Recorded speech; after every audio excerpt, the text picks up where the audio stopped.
Pardon the interruption, but I'm Mike Wilbon, and look who's pulling double duty today.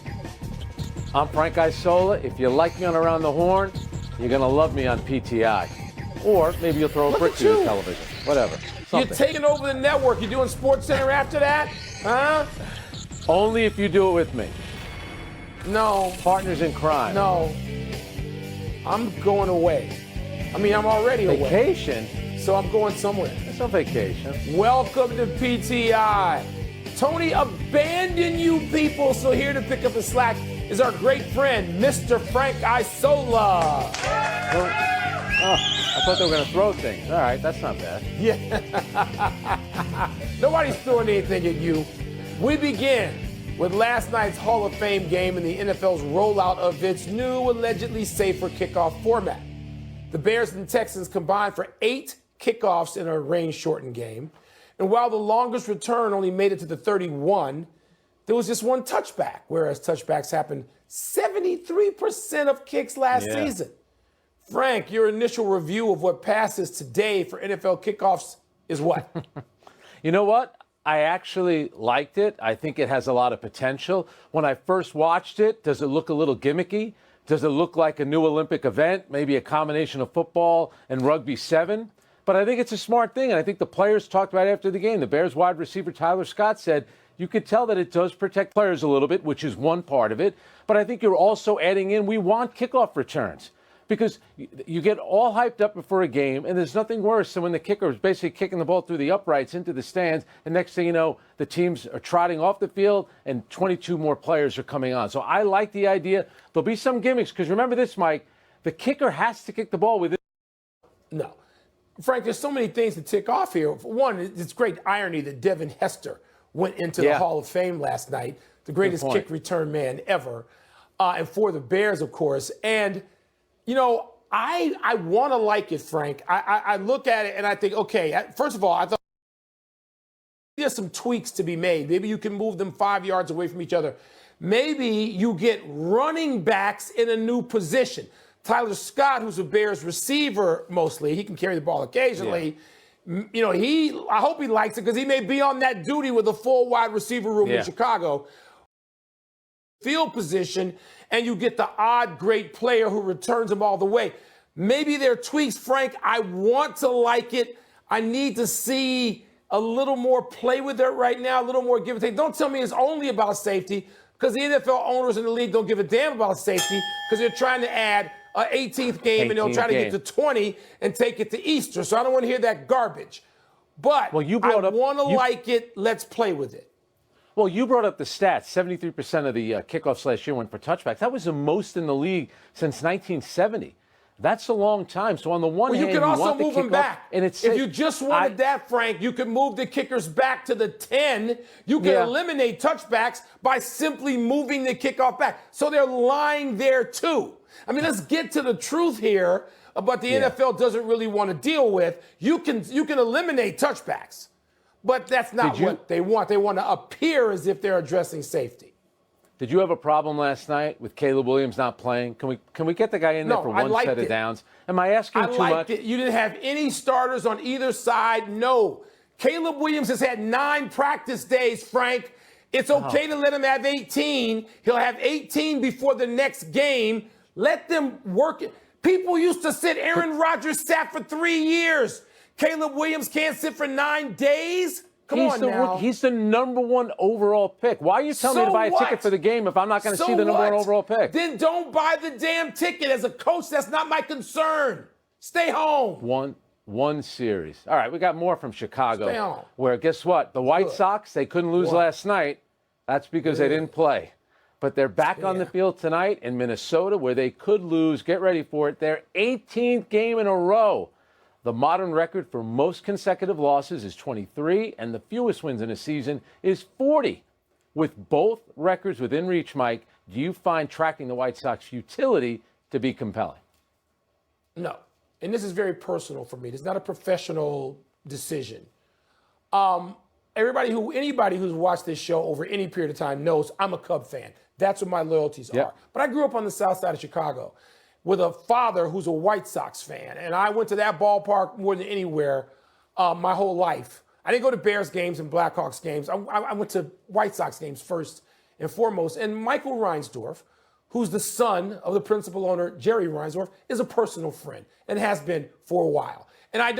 So this is personal for me. And I'm not going to get joy out of it. I don't want to track it. I really don't even want to acknowledge it. It's awful.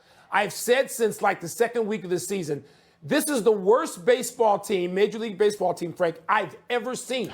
And they're just a couple of years removed from having so many good prospects that responsible people who follow Major League Baseball every day had the White Sox going deep into the playoffs. Just a couple of years ago, they hired Tony La Russa. They were going to make a run in Jerry Reinsdorf's senior years. And I'm a Cub fan, but I cheered this. I don't hate the White Sox. I don't ever root against the White Sox. But this is, Frank, they're the worst ever. Yeah, well, they have a chance to eclipse the 62 Mets, which is, that's the standard for futility. That's ever. One of my first beats, I covered a Met team that lost over 100 games. And when you get to this point in the season, when it's August, especially in an Olympic year, but you have football starting up, college football, and that's really the only thing going. Everyone wondering if you're going to get to 100 losses, or in this case, maybe 121, 122, or 123 for the White Sox. And remember this, too, about the players. These guys have worked hard to get to this point, and it becomes embarrassing. And think of the people that work in that organization when this is what you're going to be known for. But guess what, Mike? It's going to be a story. What's going to keep the White Sox? And look how they've done against the Minnesota Twins. The Twins are 9-1 against them this year. Their schedule is the 15th toughest schedule remaining in baseball. And with the trades that they made, there's a very good chance they're going to get to this record, if you can believe it. Frank, I know it is. Look, I'm out here in Arizona where I spend a lot of time, live part of the time, and the White Sox have a great presence because their spring training site is here. Yep. And so there are people like Jermaine Dye and Paul Canerico who've been neighbors, who are attached to a great White Sox team. One that won a championship. Kenny Williams, a dear friend. So no, I am not reveling in any White Sox misery. And again, to Michael Reinsdorf, I saw him recently. We sat and chatted about everything in the world you can talk about except the White Sox. Tracking, not me. Just not doing it. Yeah. And now to Mike Trout's future. The Angels have shut down their star center fielder for the rest of the season following a second meniscus tear in his left knee. Trout has missed big chunks of the past 4 seasons. But Angels GM Perry, and I'm going to probably get this wrong, Manazian, maybe it's Manazian. You say Manazian, I say Manazian, said, quote, no one cares more than he does. He's going to come back. He's going to win the MVP, and he's going to hit 70 home runs. Book it. Close quote. Yeah. Please stop. How do you feel, Frank, about Manazian's prediction? Yeah, I'm not going to take a stab at that name either, but he seems like he's trying to talk this into existence. You mentioned a big chunk. With the 133 games that Trout is going to miss this season, it's 359 over the last 4 years. And you start thinking about great players over the last 30, 40 years who might have had great careers sidetracked to injury. I think of 2 guys here in New York. One was Don Mattingly, one was Johan Santana, who came from Minnesota to the Mets. And you think of these great players. Trout's in a different category. Yeah. Because this guy, his first 7 or 8 years in the league, he was finishing top 2 in the MVP voting.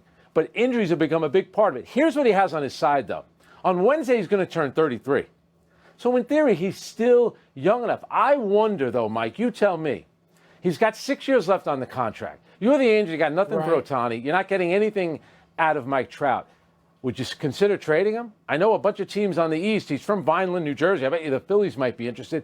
Maybe at this point, the best thing for both him and the team might be to move on at some point, as opposed to thinking he's going to hit 70 home runs next year. Frank, first of all, when I heard that, I just shuddered because he's trying to maybe prop his guy up and make him feel better after meeting or talking with him. And you just want to say, shh. Don't do this. Don't say that. You're putting now weight on him when that's the last thing he needs. A couple of things. I hear meniscus, and when you're a Chicago boy like me, you think about Derrick Rose, who won an MVP, didn't finish just second or third, won it. And meniscus tears derailed his career. I'll tell you about somebody else, and it was a knee, at least one, and it may not have been a meniscus, but knee injuries. Bobby Orr, the great Bobby Orr, he won twice. And he winds up playing at the end of his career with the Blackhawks. But he wasn't the same after those meniscus tears. And you can't say people are going to be these things after, because they're so unpredictable, specifically the meniscus tear, which people have come back from, but sometimes you can't come back. And Trout, wow, I mean, I just hope he can come back and be some great semblance. I hope he does hit 70, but don't predict it. Don't put this on him. And I bet Menazzi and Menassi wishes he had. He could come back from it. It's not a back injury. It's not an arm injury. He can come back from it. Yeah. I hope he can come back from it. We're going to take a break, but coming up, what would it mean for Novak Djokovic to beat Carlos Alcaraz for the gold? That would be medal Sunday. And what's the word for the numbers that Bobby Witt Jr. has been compiling? Have you ever gone to Jermaine Dye's house and asked for a cup of sugar?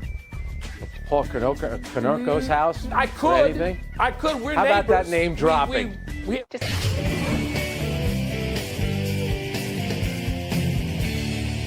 Frank and I are about to have words. What's first?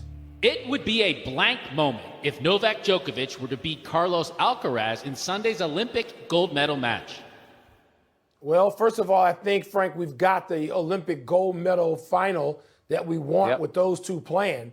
And let's face it, I mean, my word is going to be triumphant, because this is a big deal, even for Joker, arguably the GOAT, because he's 8 weeks after knee surgery, 2 days after tweaking it, and he'd have to go through Alcaraz, who's beat him in the last 2 Wimbledon finals and trashed him at the Wimbledon finals just a couple of weeks ago. So even for Djokovic, he'd have to beat this youngin' back who seems to now, I know they're even overall, like 3-3, but let's face it, Alcaraz, I don't know what the betting favorite, I don't really care who the betting favorite is. Alcaraz is on the way up, and Djokovic is sort of, trying to hold his place at the end of his career, relative end. Triumphant it would be if he could win. Yeah, and you're right. And doing it at Roland Garros, when you look at the 24 majors that Djokovic has won, he's only won 3 of them there on the clay. Mine is good. I agree with you, because mine is going to be fulfilling, because when you think about Djokovic, here's a guy with 24 majors. Getting to 25 is a bigger deal, but he's talked about wanting to win Olympic gold. He carries the flag for Serbia. He hasn't won one yet. He even said this season, he said, my priority, my goal this season is to win Olympic gold medal. So here's his opportunity. If he does it against Alcaraz, I think it's going to be really difficult to do for the reasons you listed. Got crushed by him at Wimbledon. It's the better surface for Alcaraz. I would think it would be even a bigger deal if it were a year where Djokovic was winning the Grand Slam and then also got the Olympic. They call it the Golden Slam. Which only Steffi Graf's the only one that's ever done that, all the way back in '88. Yep. That's right. All right. What's next? It's blank that Bobby Witt Jr. is the first Major League player in history to go 20-20 in his first 3 seasons. All right, Frank, I'm going to go old man, get off my lawn. It's irrelevant. The 20 stolen bases particularly are irrelevant. Here's why it's irrelevant. Pete Crow Armstrong, who hasn't even played the whole season with the Cubs, just stole his 21st base this afternoon, 21 for 21. So don't tell me stealing 20 is relevant. Here's what's relevant, and here's what points to Bobby Witt's greatness. He's hitting .350 to lead in all of Major League Baseball. Nobody's close to him. He's hit .489 in July. The last 2 weeks with runners on base, Frank, this is a Little League stat I'm about to give you. He's hitting .778. Come on. That's not even possible. It looks like a mistake. I mean, he is so great, Bobby Witt Jr., but let's not reduce it to, he's 20 for 20 in the last 3 seasons and he's got 20 homers. Stop. Let's look at the big picture and the big numbers which underline and underscore his greatness. Well, then how can your word be irrelevant? It should be valuable, as maybe most valuable. Maybe Aaron Judge will get it, maybe Soto, but Witt Jr. will have a chance here. Look at the numbers you just mentioned. You're dismissing it. It's in the history of baseball, Mike. We're talking 121 years. Mike, everyone else has had a chance to do it. One guy has done it. So it actually means something. And you mentioned the numbers, what he's hitting in July. Remember this, too. He finished second in the home run derby. How many times have we heard guys say, it's July, I was participating in home run derby, my bat's slowing down, that's why I'm struggling. This guy's actually elevating his game, And they're also Good. winning. They're Good. 12 games over 500. They've won There are 4 in a other row. measurements. Valuable, because it puts them in the MVP race. Yes. There are other measurements, relevant. not, 2020 because it's 3 straight years or 5 straight years, or before he turned 21, or which ballpark he did in the shade on a Tuesday. Stop. That's the final word. Let's take one last break, but still to come. Léon Marchand does it again for France. Irrelevant. We're about to go on vacation. That's not irrelevant. And a thrilling finish to the men's 10,000 meters today. Wait till you see this. Mike was all over. That was relevant, okay? That's relevant. That was good. One of the That was great good. sporting events. I mean, the people turn off the damn 3-on-3 with the Celtics was a huge day 88 years ago. Owens won gold in the men's 100-meter dash in Berlin.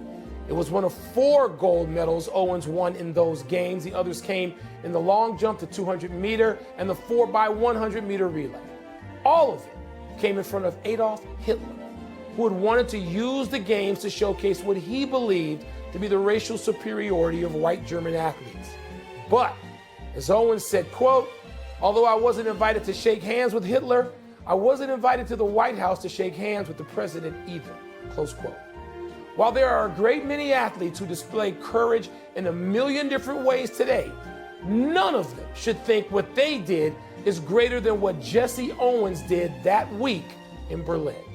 That is an unbelievable quote. You know, watching the Euro final, Isn't which it? took place in that same stadium, it's hard not to think about Jesse Owens. And Mike, you know, with Simone Biles, what she just did, you start talking about the great American athletes in the summer games, and you have Michael Phelps, Katie Ledecky, Carl Lewis, Simone Biles. You have to put Jesse Owens in there for what he accomplished and when he did it. Yes. Jesse Owens at the top of that for the courage he displayed in defying Adolf Hitler at the start of World War II. Amazing. Happy trails to the Olympics for the U.S. men's soccer team. The advance out of group play sure didn't last long. Morocco topped the U.S. 4-0 in front of a Persian crowd that heavily favored the nearby African nation. The first goal involved a controversial penalty call that went against the United States, but Morocco's 3 second-half tallies left no doubt. But while the men head home, the U.S. women played their quarterfinal match against Japan at 9 a.m. Eastern tomorrow. So the tournament started for the men. They lose 3-0 to France. It ends 4-0 to Morocco. And you think about what happened at the Copa America, you wonder where this program is. One thing about this game, you'll like this. Starting in midfield for Morocco, Amir Richardson, the son of former NBA player Michael Ray Richardson. How about cool is that? By the way, I would say no errors, but I said Persian crowd, and I certainly meant Parisian crowd. Parisian. So there was that error today, which we've now corrected. We're running out of show. Let's go to the big finish. Léon Marchand of France won the 200-meter individual medley for his 4th gold, Frank. That's a big deal, isn't it? Mike, you and I have been to Olympics. When someone from the host nation does this, it is a huge deal. Big deal. Bravo to him. Xander Schauffele, Hideki Matsuyama, and Tommy Fleetwood are tied for the lead after 2 rounds of Olympic golf. Your thoughts? That's a great leaderboard anytime, anywhere, particularly since John Rahm is only 2 strokes back. You know, I'm not big on golf in the Olympics, but I want to watch that. Canada beat Spain in Olympic basketball. Is that significant, Frank? Yeah, Canada looks good. And you know what? Greece won today. There's a chance the U.S. could play Greece in the first knockout game. Grant Fisher, I know you're all over this, became the second American man in 56 years to medal in the 10,000 meters today. You were impressed, right? Yes, I am. With all due respect to swimming and gymnastics, the Olympics begin today, the first full day of track and field. Last one, Panthers backup quarterback Andy Dalton out with a quad injury. You concerned? Man, it's a couple of weeks. I'm more concerned about Bryce Young, the starting quarterback. That's what I'm concerned about. We're out of time. Thanks for watching. I'm Frank Isola. I'm Mike Wilbon. We're on a 2.5-week break, knuckleheads. PTI back Thursday, August 22. And now, here's sports. PTI. Stay still until the ball lands. It looks strange, but it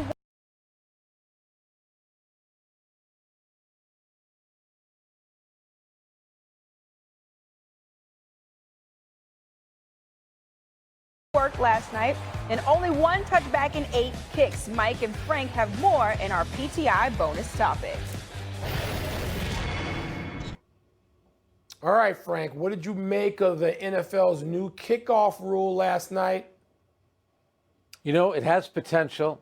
I tend to lean towards really liking it for a number of reasons. Now, when you first see it, I told you this before, it kind of looked like a new Olympic sport, maybe a combination of NFL football and rugby 7. But I think it's going to accomplish 2 goals. They want more kickoff returns, which you're going to get, and I think it will cut down on injuries. So it's going to put a little bit more excitement back into the game. No one wants to see the kickers after, to kick off the game or the second half, pounding the ball into the end zone and, the offense marching onto the field without getting to see a kickoff return. So I think the NFL did a smart thing. I think they were pretty toward liking it, Frank. Yeah. I want to see the kickoff, too.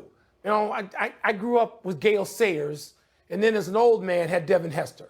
So to me, Hall of Famer now, Devin Hester, and Hall of Famer Gale Sayers, the kickoff is just one of the most exciting things in sport. You want to return the kickoff alone, you just move the kicker back to the 10-yard line. That's simple. That's easy. So I don't want to hear about safety, and they do too many other things like adding games that speak to just the opposite. I think they can tweak this. I don't know if they can separate the two sides more. Coaches will be innovators. There'll be people who come up with ways and personnel to make this work, I think. There are plays, Frank, that have gone away from the NFL. First of all, the running back who virtually disappeared in the old form, speaking of Gale Sayers, can you have plays that will work for that play, for this new kickoff?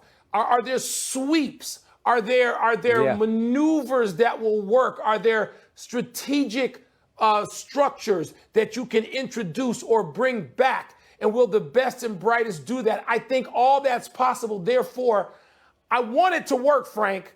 But again, if you move the kicker back to the 10 and say, let's go, you're going to get more kick returns. And you'd have Devin Hester these days probably having 10 more returns for touchdowns. Yeah, and Devin Hester said that after the game. He was surprised that there weren't more run backs. I mean, Devin, congratulations on the Hall of Fame. That's not a Hall of Fame take. It's one game. There are only 8 of them in the first preseason game, and no one's going to tip their hand. They're going to wait until the regular season to put in some of those plays you mentioned. And remember, last year, 73% of all kickoffs were touchbacks. That was the most since 1970. That's when a young Michael Wilbon, was watching Gale Sayers back with the Chicago Bears. That was a long time ago. Great player, though, Gale Sayers. It's been a while. That's it. We're done. Back to you. From Jesse Owens to Carl Lewis to Usain Bolt, the title of world's fastest man has been fiercely contested. Winning the 100 meters at the Olympics generally results in a coronation. Heading into this summer's games, American Noah Lyles thinks he's next in line for the throne.